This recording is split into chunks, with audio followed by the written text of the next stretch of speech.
Skambučiuose galima nenormatyvinė leksika ir necenzūriniai žodžiai. Jeigu neturite 14 metų, nepatarėme klausytis. Paprikola LT. Čia kartais pajuokauja.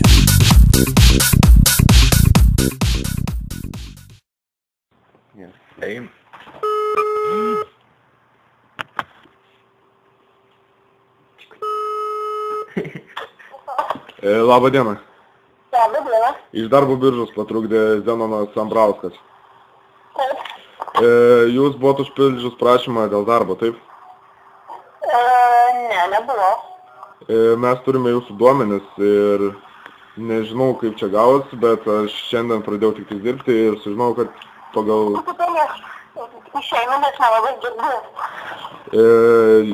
Darbo biržoje yra paliktas jūsų... Aš registravau taip darbo biržą. Tai va, ir jums reikėtų darbo, kaip manau, taip? Na, taip. Gerai, dabar aš pasižiūrėsiu, ką mes turime ir turėtume tikriausiai pasiūlyti jums darbą. O kur čia? Palaukit, iš kokio jūs miesto esate, aš dabar popierius kaip tik tikrinu. Aš Piliūskų. Kaip sakot? Vilkaviškio rajono. Vilkaviškio rajono, taip. Gerai, užsirašau. Gerai, palaukit, aš tuoj pasižiūrėsiu, ką aš čia turiu. Vilkaviškėje tiktų darbas jums? O žiūrim, koks tai. Turime... Mažas laikas yra, tai...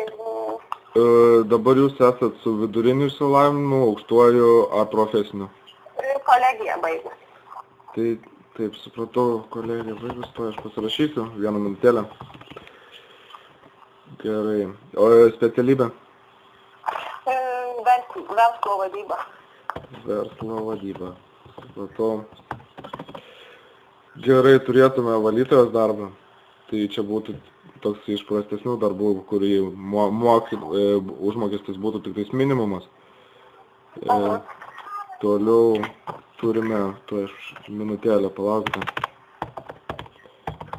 Dabar kaip tik bazėje tikrinam duomenis.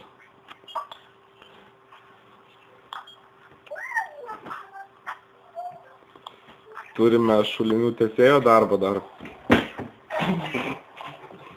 Ir minutėlę dar pažiūrėsiu. Jums matau net. Ir padavėjas dar darbą turėtume. Kokį? Padavėjas. Ai, nepadavėjas, jau man žinokit tikrai ne. Supratau, bet būtų padavėjas naktiniam klube, darbo užmokestis būtų 2300 litų per mėnesį.